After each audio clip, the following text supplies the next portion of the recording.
do not do this. You know how many times I hear, I put $20 into this post and I didn't get anything back? I didn't really see results.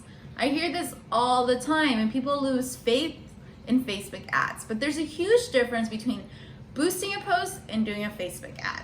So let's take this for example. Boosting a post is like going into the gym and you have no idea what you're doing. You may get on the treadmill, you jump back and forth from different machines. You definitely don't go into the weight training area because you don't know what those machines do. That's boosting a post. Now, let's say that you go into the gym and you have a workout plan. You know exactly which machine you have to go to. You know exactly which body part you're working out that day. Or you even have a trainer who's giving you a meal plan and working out with you. That's how Facebook ads work. You get return because you actually know what you're doing and there's a whole strategy plan behind it. When you boost a post, Facebook is telling you, add $20 here and you'll get 1,500 more people to see this. That might be true, but there's big differences as seeing 1,500 people seeing your post and actually getting return from 1,500 people that want to see this post.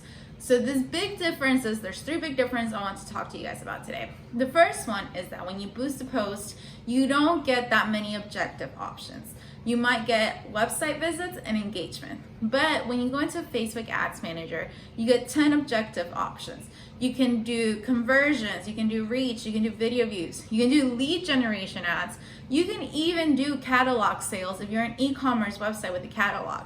This is very important because of the strategy behind your campaigns. The second difference is that when you boost a post, you don't get placement options. Facebook is kind of putting it all over the place and seeing what works for you. When you go into a Facebook Ad Manager, there's so many placement options, especially now that Facebook is integrated with Instagram. You also get placements options for Instagram. So you can decide if you want your ad to run on just the newsfeed, on the Messenger platform, on the marketplace, or you want it to run on the Explorer page on Instagram. So many options, and this is very important because each ad format has to be a little different depending on where you place your ad. And lastly, the most important difference between boosting a post and doing a Facebook ad is your target audience. When you boost a post, you don't really get that many audience options. Many times people put people who've liked my page and their friends. Well, many times people who liked your page is your family. They're not really your audience. Or you're putting, I want to target 18 to 65-year-olds, male, female, that like healthness and fitness. That might be your audience a little bit, but not really honing down to who your real audience is. When you go into Facebook Ad Managers, you get something called custom audiences. Custom audiences, you get to choose people such as people who visited your website. Huge, these are hot audiences. They're really interested in your product.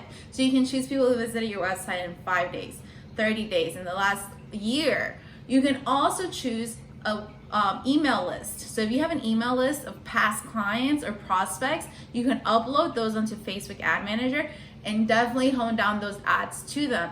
Of course, the way that you do your ad, like the voice or the content that you're putting in each ad, should be honed down to different audiences that you're choosing. But this is very important because this is when you're going to really see a return. You can even target people who've seen certain videos of who've engaged on your Instagram page. Very important because, like any marketing person knows, you have to know your audience and target them correctly. Now, those are the three big differences between boosting a post and doing a Facebook ad. So next time you see that Facebook says add $20 here, don't do it. Make sure you do your research or get somebody who really knows how to manage the Facebook Ad Manager for you and does the right strategy for your business.